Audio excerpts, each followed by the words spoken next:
हर फायदे की शुरुआत एक छोटे से लालच के साथ शुरू होती है और वो छोटा सा लालच एक दिन इतना बड़ा हो जाता है कि हर किसी को उसकी कीमत चुकानी पड़ती है। ये कहानी भी उसी एक छोटे से लालच के साथ शुरू हुई थी। इस दुनिया में कई सारे देश हैं और उन्हीं सारे देशों में से एक ये देश है जो अपने कई सारे आविष्कारों के लिए मशहूर है। जब भी इस दुनिया में कोई नया प्रोडक्ट लॉन्च होता है तो कहते हैं कि उस प्रोडक्ट का जन्म सबसे पहले इसी देश में होता है। यहाँ कई सारी फैक्ट्रीज है जो दिन रात उन प्रोडक्ट्स को तैयार करने में लगी रहती है। आजकल मार्केट में एक नया केमिकल आया हुआ है और उसी केमिकल का प्रोडक्शन यहाँ चल रहा है। इस केमिकल का नाम है लिक्विड क्रिस्टल, जो हवा, पानी और गैसेस का आकार लेता है और TV, laptop, mobile phones, tablet जैसे प्रोडक्ट्स की स्क्रीन बनाने के काम आता है। जैसे ही ये सारे प्रोडक्ट्स बनके तैयार हो जाते हैं तब उन्हें दूसरे देश बेच दिया जाता है।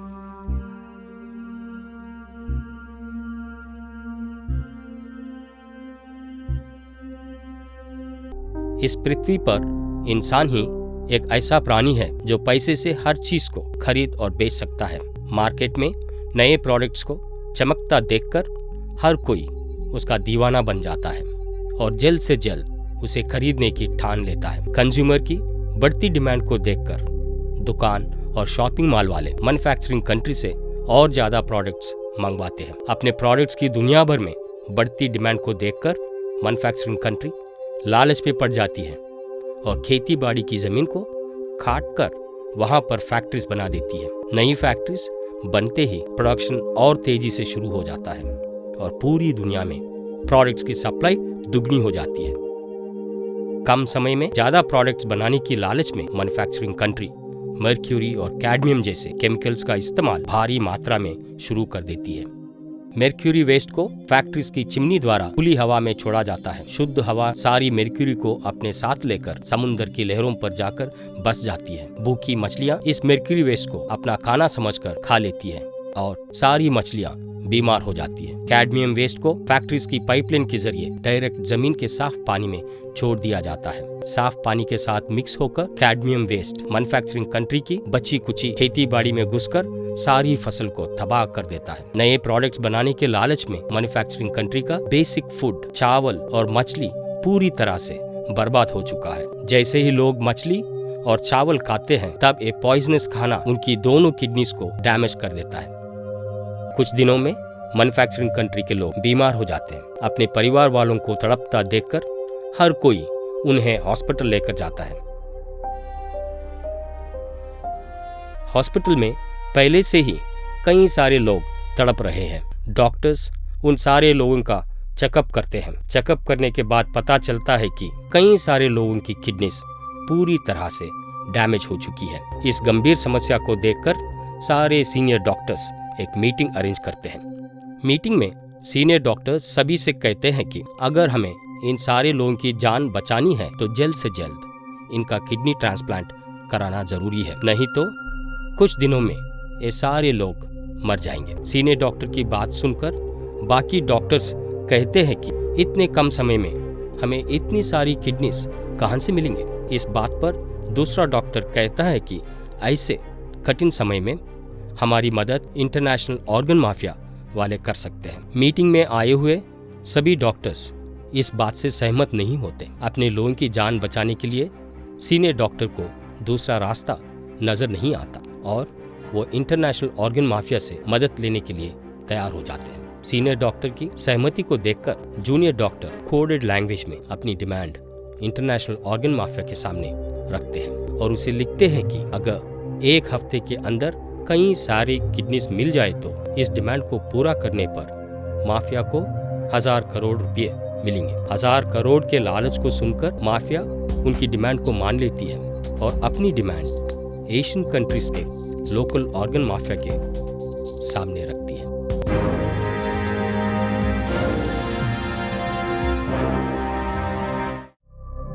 सर, सलीम के पास कुछ देर पहले ये कोडेड मैसेज आया था।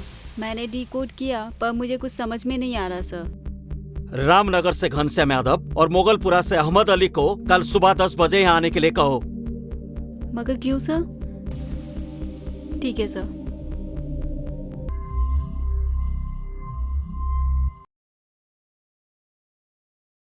मुझे इस शहर में ब्लास्ट करवाना है और ब्लास्ट की कीमत है 50 करोड़ रुपए। 50 करोड़ रुपए? इतने सारे पैसों के वास्ते तो अपने घर में ही ब्लास्ट करा सकता हूँ सर जी। लेकिन मैं नहीं, मेरी एक शर्त है। मुझे इन रुपयों के साथ साथ अपने एरिया की एमएलए की सीट भी चाहिए, जो इस वक्त आपके पार्टी के कैंडिडेट के पास है।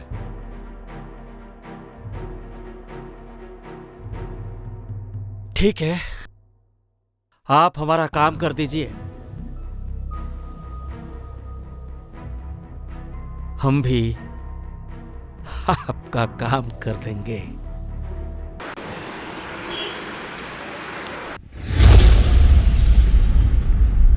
Returning to Hyderabad, a spot that was Salim, chosen to call. Ahmad Ali को फोन लगा।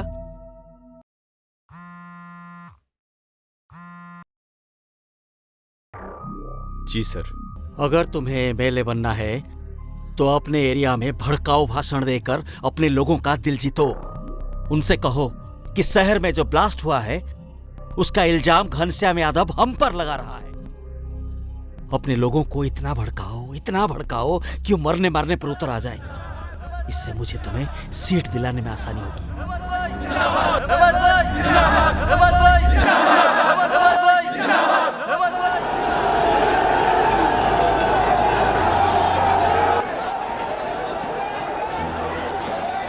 सलीम, लड़कों को बुलाओ। देखो, मेरे यहां नौकरी करते करते तुम लोग थक गए होंगे। क्यों? आज मैं सबको यहां से आजाद होने का मौका दे रहा हूं। मुझे एक रात में कई सारे लोगों की डेड बॉडी चाहिए और हर बॉडी पर एक एक आदमी को 25-25 हजार रुपए मिलेंगे। जो जितना काटेगा वो उतना ही कमाएगा। और हां, किसी के पेट पर मत मारना, छाती और सर पर मारना। मुझे उन सारे लोगों की किडनी चाहिए आज।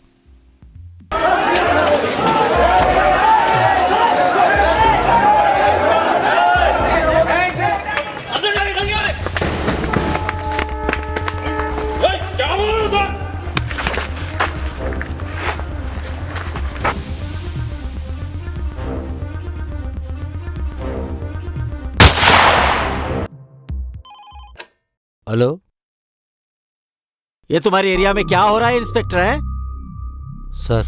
अब तक 100 लोग मर चुके हैं। मैंने हायर अथॉरिटी से बात कर ली है सर। रिटन परमिशन तुम्हें ईमेल पर मिल जाएगी। अब जल्दी से जल्दी अपने एरिया में धारा 144 जारी करो, समझे? Okay sir.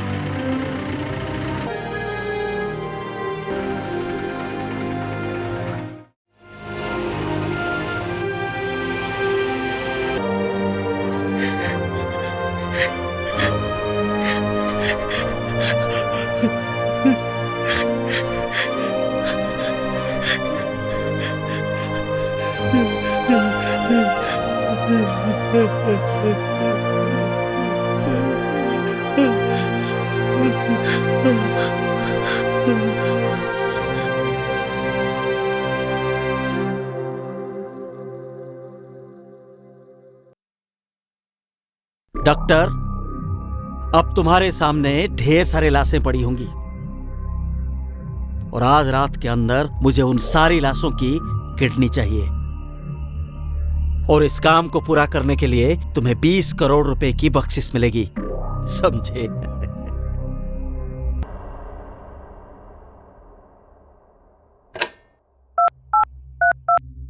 हेलो भाईजान, शिरीन के अब्बू ऑफिस से निकल गए क्या?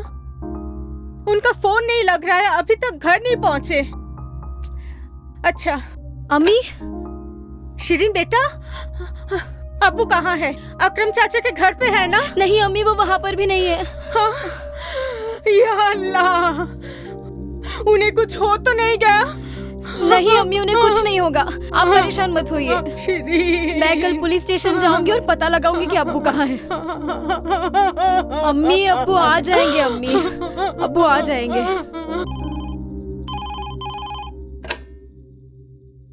इंस्पेक्टर, अभी थोड़ी देर में कर्फ्यू हटने वाला है। सभी लोग अपने अपने रिश्तेदारों को ढूंढते हुए पुलिस स्टेशन आ जाएंगे और पुलिस स्टेशन पहुंचते ही तुम उन्हें ओजीएस हॉस्पिटल के ओल्ड मर्चुरी के पास भेज देना।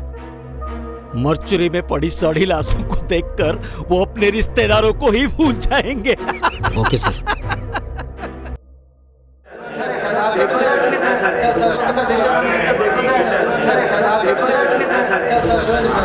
सर मेरे अब्बू कल रात से घर नहीं आए सर, और उनका फोन भी कल रात से स्विच ऑफ आ रहा है सर। क्या नाम है उनका? Mohammed Moinuddin. Mohammed Moinuddin, he is dead.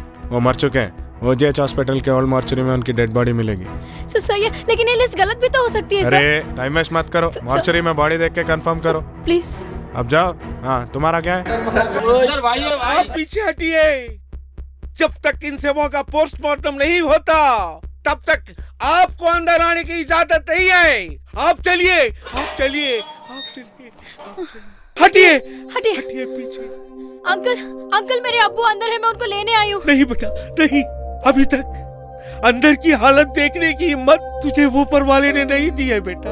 अब्बू, नहीं बेटा, अब्बू आपकी शिरीन आपको लेने आई है। अब्बू बाहर आइए, अब्बू, अब्बू, चले जा, चले जा। अब्बू, आप लोग अब्बू, अब्बू, अब्बू बाहर आइए, अब्बू, अब्बू, अब्बू आपकी शिरीन आपको लेने आई है। अब्बू, अब्बू, अब्बू, अब्बू आपकी शिरीन आपको लेने आई है। अब्बू बाहर आइए, अब्बू बाहर आइए।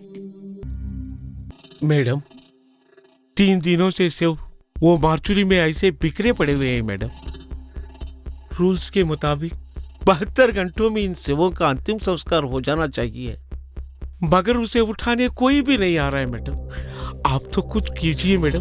उन सभी लाशों का पोस्टमार्टम होना बाकी है।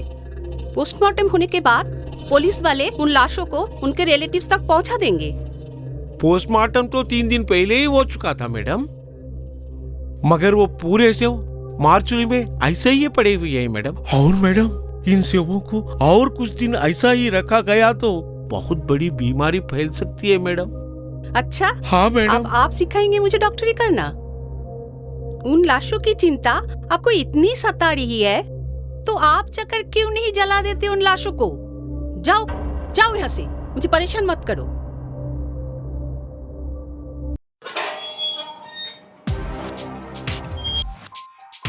चलिए पापा, थोड़ा लेट हो गया पर कोई बात नहीं, आज हम दोनों मिल के खाना खाएंगे, ठीक है पापा? ये रहा खाना और ये पानी। चलिए पापा। क्या हुआ पापा, आप इतने परेशान लग रहे हैं? हाँ बेटा, 3 दिनों से ये मार्चुरी में सेव पड़े हुए हैं, अभी तक म्युनिसिपालिटी वाले उन्हें लेने नहीं आए। इन सेवों के परिवार रो रो कर इंतजार कर रहे हैं। हाँ बेटा, तुम तो जर्नलिस्ट हो ना? हाँ। कुछ न कुछ करता क्यों नहीं इन सेवों के बारे में? पापा, पिछले 30 सालों से पापा भी यहाँ काम कर रहे हैं और आज तक आपने मुझे इसके अंदर जाने नहीं दिया। पापा, अंदर शवों के अलावा ऐसी कौन सी चीज है जिसको आपने मुझसे छुपा के रखी है? बोलिए पापा। बेटा, लोग पूरी दुनिया में स्वर्ग ढूंढते हैं, लेकिन बेटा, असली स्वर्ग यहीं पर है, जहां हर जाति धर्म के लोग मरने के बाद एक साथ रहते हैं बेटा। हाँ बेटा, हाँ, एक साथ रहते हैं बेटा। पापा आप चिंता मत करो, मैं कुछ करूंगा, आप फिक्र मत करो। आप खाना खा लो पहले। सर, फॉरेन बैंक से एक ईमेल आया है, किसी ने आपके अकाउंट में 500 करोड़ रुपए क्रेडिट किए हैं। सर दंगों में जो लोग मरे हैं, सरकार ने उन्हें 5 लाख रुपए देने का वादा किया है सर। क्या वो पैसे यही मिलेंगे? हाँ, यही मिलेंगे। सुबह से वही पैसे तो बांट रहे हैं हम लोग। मरने वाले का नाम क्या है? मोहम्मद मोइनुद्दीन। उनका कोई आईडी प्रूफ है क्या? जी सर, उनका पैन कार्ड है मेरे पास। और डेथ सर्टिफिकेट? वो उनकी बॉडी अभी तक नहीं मिली है सर। तो जब डेथ सर्टिफिकेट मिले पैसे लेने आ जाइएगा।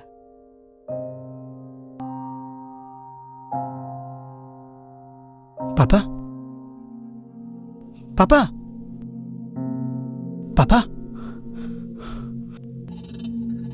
डॉक्टर पापा को क्या हो गया है? ब्लड सैंपल चेक करने पे पता चला है कि आपके डैडी को स्किन कैंसर हुआ है। Skin cancer? पर वो कैसे? पिछले 10 दिनों से यहाँ पे मॉर्चरी में लाशें सड़ रही हैं। शायद ये उसी का इन्फेक्शन है। मॉर्चरी में पड़े शवों को अभी तक वहां से हटाया क्यों नहीं किया? आपको पता है उनसे कितनी बीमारियां फैल रही हैं? सॉरी, तुम कौन होते हो उन लाशों के बारे में पूछने वाले? जी, मैं हरिश्चंद्र का बेटा राजेश। वही हरिश्चंद्र जो पिछले 30 सालों से आपकी मर्चुरी की रखवाली कर रहे हैं। और आज उसी मर्चुरी की वजह से उन्हें स्किन कैंसर हो गया है। उन लाशों की डिटेल्स हमने पुलिस वालों को दे दी थी, लेकिन अभी तक उन लाशों को उठाने कोई आया ही नहीं। पिछले 10 दिनों से यही हो रहा है। हॉस्पिटल वाले पुलिस वालों को ब्लेम कर रहे हैं और पुलिस वाले म्युनिसिपैलिटी को। मेरी ये समझ में नहीं आ रहा है कि कोई अपनी रिस्पॉन्सिबिलिटी ले क्यों नहीं रहा है। तो उसमें मैं क्या करूं? व्हाट मैं क्या करूं? हाँ, मुझे लगता है आप कुछ कर भी नहीं सकते। एक काम करता हूं, मैं कल तुम सबको ब्लैकआउट करूंगा और अपने न्यूज़पेपर के फ्रंट पेज पे ये न्यूज़ छापूंगा कि कैसे मर्चुरी में पड़े शवों की वजह से बीमारियां फैल रही हैं। फिर करते रहिएगा, मैं क्या करूं। छोड़ूंगा नहीं तुम सबको।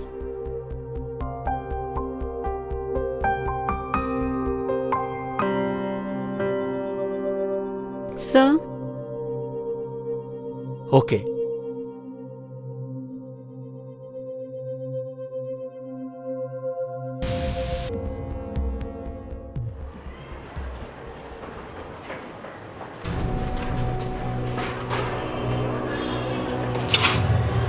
क्या है? क्या भाई?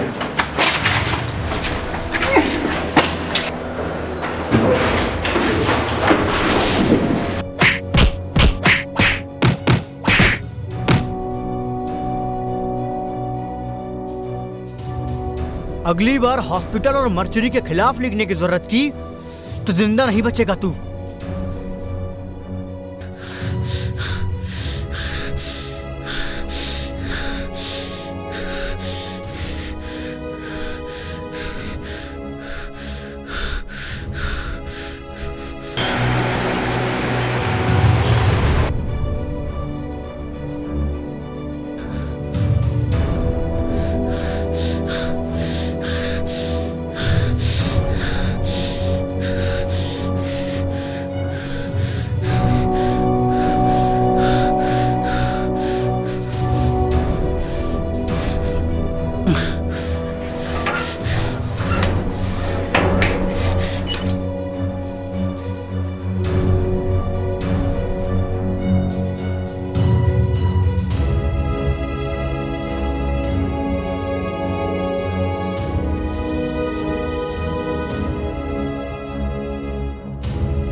अम्मी, अम्मी ये देखो, फोटो एग्जीबिशन लगा है पास में।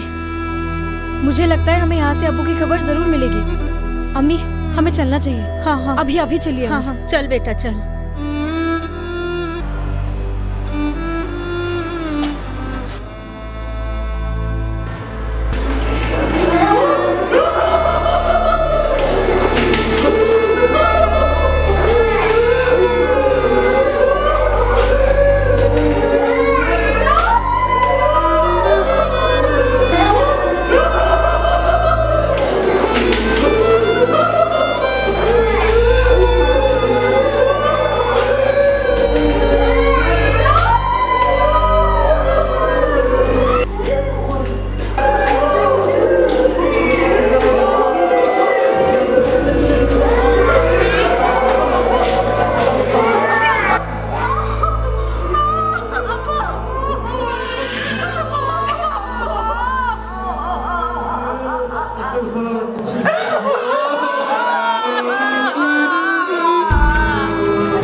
के पीछे का दरवाजा, यहाँ से हम डेड बॉडी आसानी से चुरा सकते हैं।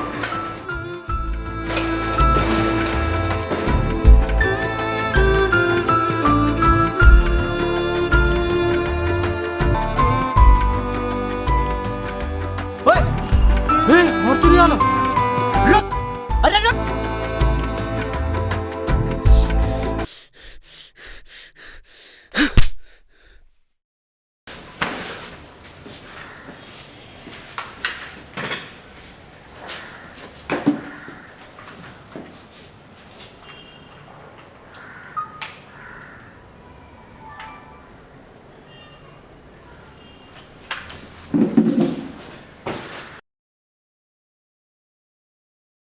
इन शवों को चुराकर कहां भाग रहा था बे? हाँ, पूरी सच्चाई भौंकना शुरू कर, वरना बोल। इस शहर में सड़क के किनारे हर रोज 50 से 100 लोग मरते हैं। कोई बीमारी से मरता है तो कोई एक्सीडेंट से, कोई मर्डर से तो कोई रेप से। मरने की वजह चाहे कौन सी भी हो, मरने के बाद उन सब मरने वालों की बॉडीज सबसे पहले पुलिस को मिलती है। मरने वाले इंसान की लाश कई घंटों तक सड़क पर पड़ी रहती है और कोई भी उसकी तरफ अपना ध्यान नहीं देता। बस एक तमाशे की तरह लोग उस लाश को देखकर वहां से चले जाते हैं। सड़क पर जब लाश बुरी तरह से सड़ने लगती है, तब जाकर लोग उस लाश के सामने आकर खड़े होते हैं। लेकिन किसी में भी हिम्मत नहीं होती कि वो उस लाश को उठाकर हॉस्पिटल लेकर जाए, अपनी झूठी इंसानियत साबित करने के लिए। उन कई सारे लोगों में से एक इंसान फॉर्मेलिटी के लिए पुलिस को फ़ोन करता है। कुछ देर बाद पुलिस एम्बुलेंस को अपने साथ लेकर आती है और अपनी इन्वेस्टिगेशन शुरू कर देती है। पुलिस उस लाश की फ़ोटोज़ लेती है और आसपास खड़े लोगों से पूछताछ करती है। पूछताछ करने के बाद पुलिस एक पंचनामा बनाती है जिसमें मरने वाले की सारी डिटेल्स होती है।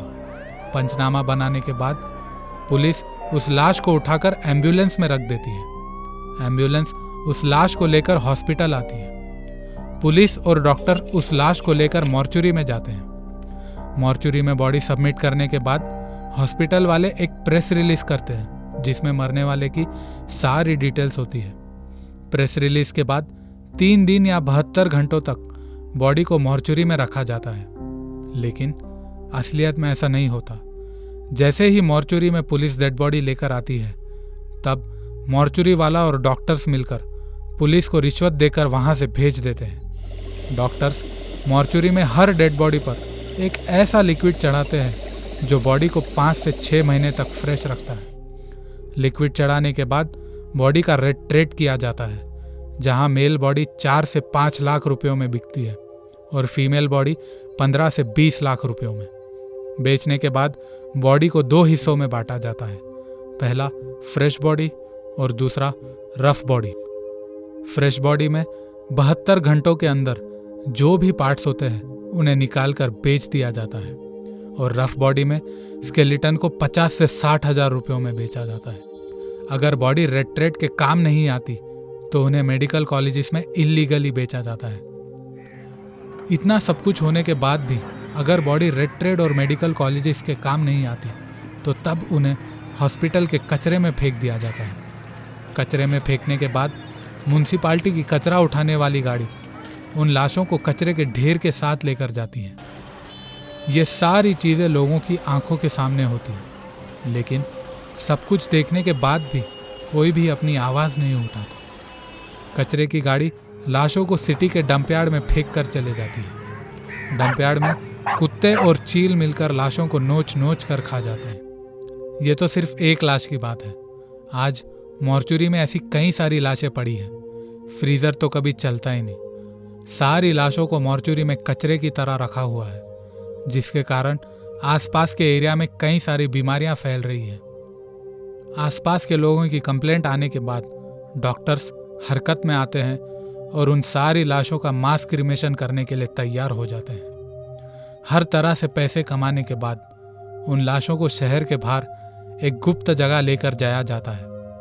वहाँ पर डॉक्टर्स म्युनिसिपैलिटी वालों के साथ मिलकर एक बड़ा सा गड्ढा खोदते हैं और उस गड्ढे में सारी लाशों को एक साथ दफना दिया जाता है।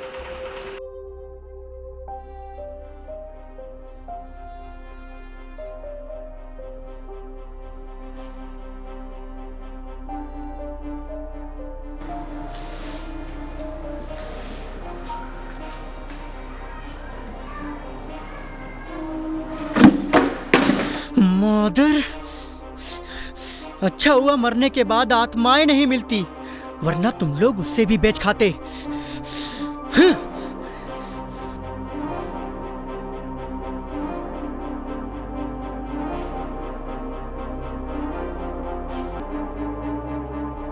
मॉर्चरी में जो शव बचे हुए हैं उनका अंतिम संस्कार मैं करूंगा। अंदर क्या खिलौने पड़े हुए हैं? जब मन आए उठा के चले गए। बिना लीगल परमिशन की मैं तुम्हें एक पत्ता भी यहाँ से ले जाने नहीं दूंगी। जाओ, जाकर पहले पुलिस वालों से परमिशन लेकर आओ। पैसों के लालच ने तुम सबको इतना कमजोर कर दिया है कि तुम्हारी अंदर की आत्मा मर चुकी है। 2 दिन, सिर्फ 2 दिन के अंदर परमिशन लेके आऊंगा। और हाँ, अगर परमिशन नहीं मिली तो इन शवों के लिए खुद की संस्था खोलूंगा। फिर पत्ता तो क्या, पूरा पेड़ लेके जाऊंगा।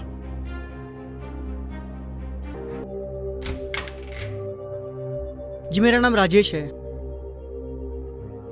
मैं अपनी खुद की संस्था खोलना चाहता हूँ जो लापता और लावारिस शवों का अंतिम संस्कार करेगी। संस्था खोलने के लिए जो भी डॉक्यूमेंट चाहिए ये रहे।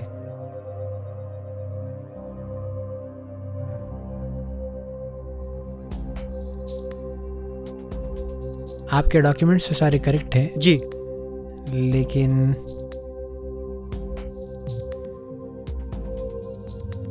आप प्रेस से जी, पहले बताना चाहिए था ना। आप प्रेस वाले भी ना साहब।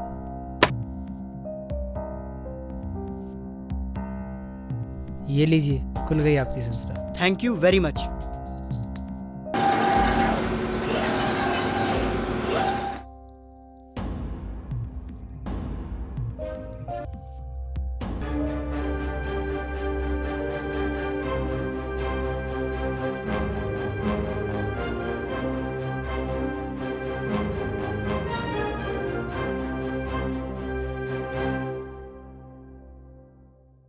सत्य हरिश्चंद्र फाउंडेशन जो लापता और लावारिस शवों का अंतिम संस्कार करेगा और उन्हें स्वर्ग द्वार तक पहुंचाएगा।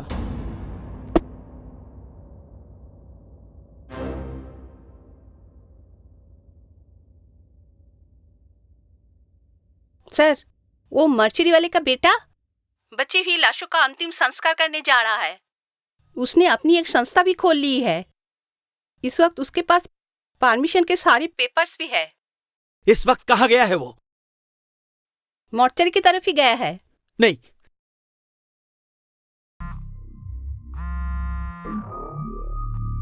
अरे यादव सुनो, ओल्ड मर्चुरी के पास से एक लड़का सारी लाशों को लेकर बाहर जा रहा है। अरे उसे रोकना तुम्हारा काम है। मुझे उन लाशों से पैसे कमाने हैं, पैसे। उसे किसी भी हालत में वहां से लाशें बाहर ले जाने मत देना, समझे? अरे सर जी, आप चिंता मत करो, यादव है ना।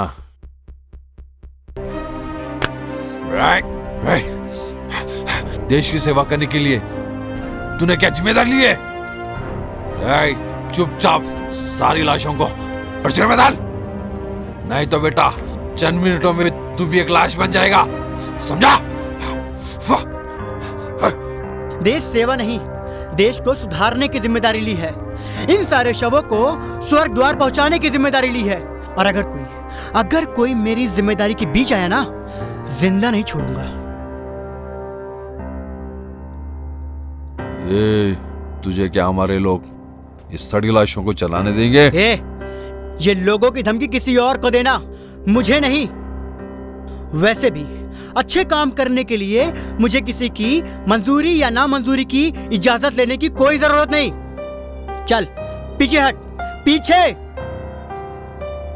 चल, पीछे।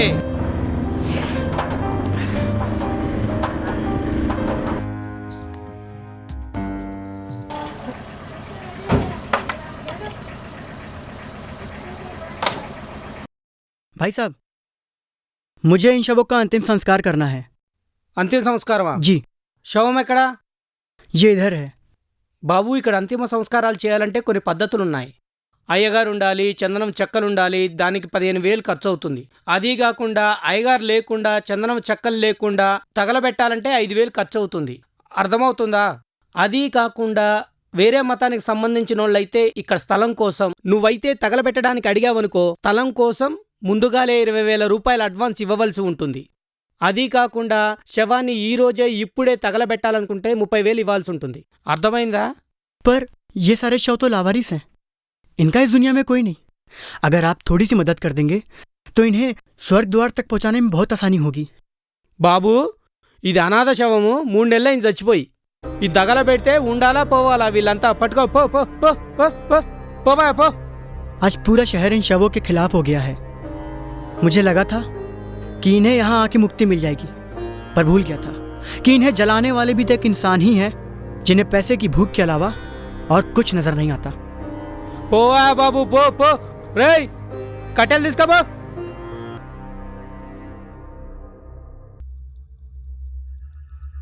मैं कम इन सर?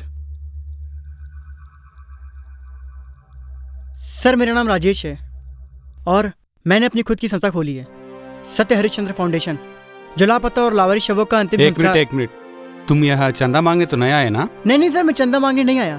मुझे आपकी थोड़ी सी मदद चाहिए। आपका इतना बड़ा रियल एस्टेट का बिजनेस है, अगर आप मुझे शहर के बाहर थोड़ी जमीन दे देंगे ना, तो मैं उन शवों का अंतिम संस्कार कर सकता हूँ। देखो, तुम जो कह रहे हो वो मैं समझता हूँ, लेकिन दुनिया नहीं समझती ना। मतलब सर? अगर मैंने तुम्हें ये जमीन ये सब कामों के लिए दे दी तो जमीन की मार्केट वैल्यू एकदम कम हो जाएगी ना। Market value? आपको मार्केट वैल्यू की पड़ी है और मुझे ह्यूमन वैल्यू की। चाहे जितनी रुकावटें आ जाएं, मैं रुकने वाला नहीं। मैं उन शवों का अंतिम संस्कार करके रहूंगा।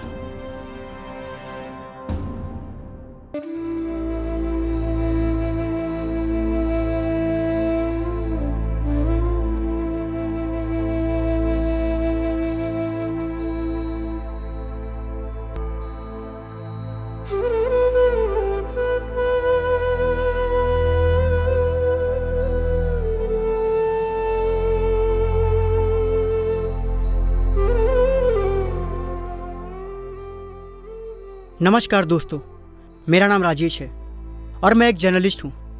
आज सोशल साइट के ज़रिए मैं आप सबसे एक बहुत ज़रूरी बात शेयर करना चाहता हूँ। बात हमारे शहर की मॉर्चरीज के बारे में है, जिसकी हालत बहुत ख़राब हो चुकी है। यहाँ हर रोज़ शवों को बेचा और ख़रीदा जाता है। पुलिस से लेकर नेता तक हर कोई इसकी ट्रेडिंग में इन्वॉल्व है। पिछले 3 दिनों से मैं इन शवों का अंतिम संस्कार करने की कोशिश कर रहा हूँ, लेकिन पूरा शहर आज मेरे खिलाफ खड़ा हो चुका है। कोई इन शवों से ढेर सारे पैसे कमाना चाहता है, तो कोई कहता है इन्हें चलाने से सारे शहर में बीमारियां फैल जाएंगी। कोई तो यहाँ तक कहता है कि इन्हें मुझे कचरे में फेंक देना चाहिए। मैं आपसे पूछता, अगर इनमें से कोई अपने परिवार का होता तो क्या हम उनके साथ भी ऐसा ही करते? जिस तरह मंदिर और मस्जिद को हम एक पवित्र स्थल मानते हैं, ठीक उसी तरह हमें मॉर्चरीज को भी एक पवित्र स्थल मानना चाहिए। मैं ज़्यादा कुछ नहीं कहूँगा, सिर्फ आपको ये बताना चाहूँगा कि मैंने इन शवों के लिए अपनी खुद की संस्था खोली है, जो इन लापता और लावारिस शवों का अंतिम संस्कार करेगी और उन्हें स्वर्ग द्वार तक पहुँचाएगी। अगर आपके घर के आसपास या सड़क के किनारे कोई इंसान अपना दम तोड़ दे तो मुझे बुलाना, मैं उनका अंतिम संस्कार करूँगा, मैं उन्हें अपना कांधा दूंगा। और रही इन शवों की बात, तो इनका अंतिम संस्कार अभी इसी वक्त आप सबके सामने होगा।